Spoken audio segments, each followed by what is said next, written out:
Is it time to buy bank stocks? This will be a really interesting one because bank stocks just starting to turn a little bit, fear subsiding around PacWest. That was a big one that we'll get into here in a second. Of course, we've already had the 3 regional bank stock failures in the last month here, ever since mid-March. That is, and you see regional bank stock sector up 3% today. PacWest up 20% to start today. It paired some of those gains by today's close.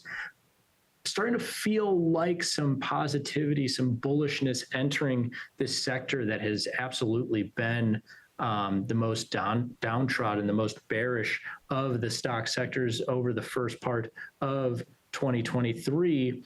And you see here a 10% bounce back in the last week. That's a hell of a run for a week, but going to need another 50% rally in KRE to get back to unchanged on the year. And of course, everything can get worse from here. This is a market that started the year around $60 a share, and last year at its height was $80 a share. So since those heights has dropped 50%, it can always drop another 50% and do that continuously until it gets to be a rounding error off of zero.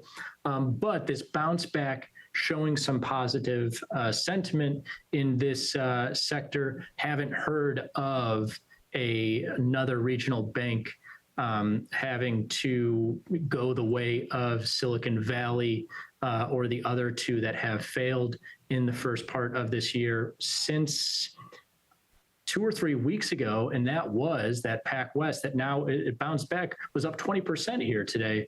And so yes, it needs another 50% rally to get back to start of the year prices. Is that a potential opportunity here if this positive sentiment continues and they can get back to unchanged? Let's dig in to see what that would look like, because as I alluded to so far, we've seen about 3.5 bank failures that has driven KRE, the regional bank sector, 33% lower. And Silicon Valley Bank, that was 2% of this sector going into this move. And you might as well just take that whole 2% out, right? And so that right there is enough to take a 2% chunk out of KRE. And so now what makes up for the other 31%? Well, PacWest has been 1 to 2% weighting as well. And that's a market that's been cut in half, but has been bouncing back in recent trade. And then you have SBNY and FRC, 2 banks that have also failed, but actually haven't had exposure in this sector ETF. And so this isn't, of course, there is risk to this trade. This is not an arbitrage, so to speak, of, oh man, well, where'd the other 30 or 31% of trading down in KRE come from? That fear from Silicon Valley and these other bank failures has bled into these other banks, and they've rightfully seen some downside in there. But if you do see a bounce back in this sector, that is a really nice opportunity here to even get back to, you know, the mid 40s or 50s for KRE, an ETF that is actually very diversified, holds more than 100 public stocks. And you can see here, it's slightly top heavy with this NYCB, MTB, RF, and a handful of others here garnering 3 to 5% weightings. And if you were to start seeing news about that NYCB or MTB or RF, hold on to your hats, because that might be another cutting in half for the regional bank stock sector.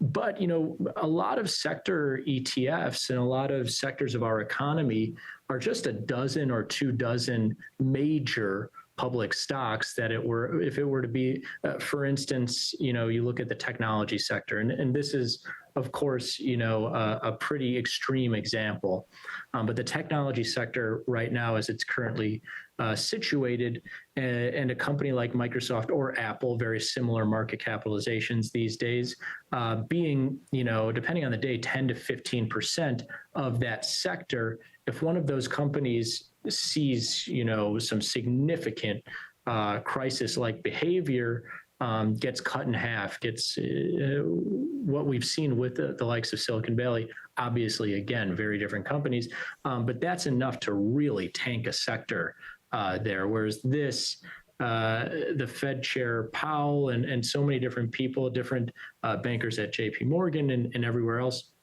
with more information than you and me on the subject, have held the party line of this being, relevant to just a few regional banks here, this most recent crisis in the financial sector.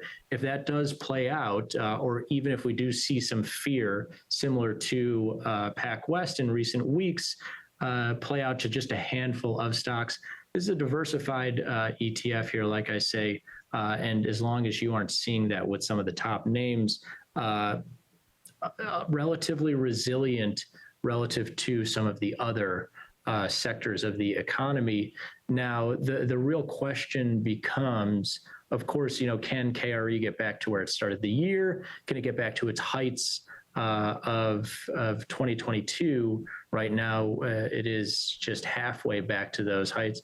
Or can it even just get back to the financial sector on the year? You can see a big gap between the bigger financial sector and regional banks, which are smaller companies, smaller parts of that overarching U.S. financial sector.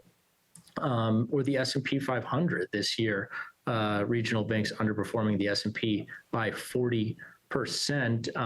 Of course, you can look to offset some risk if you were going to buy regional bank stocks by selling the financial sector and essentially creating a little hedge on these markets, closing the gap one way or the other.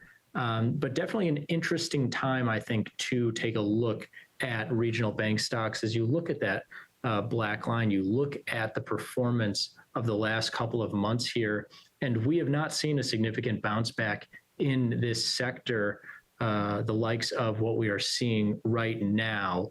And there's still a lot more room that it could potentially cover. And I think interesting to at least take a look at a sector that a lot of people thought was going to dust and was going to be the next reason for an overall stock market crash.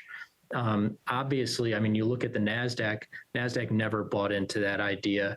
S&P is up 10% on the year. And of course, like I say,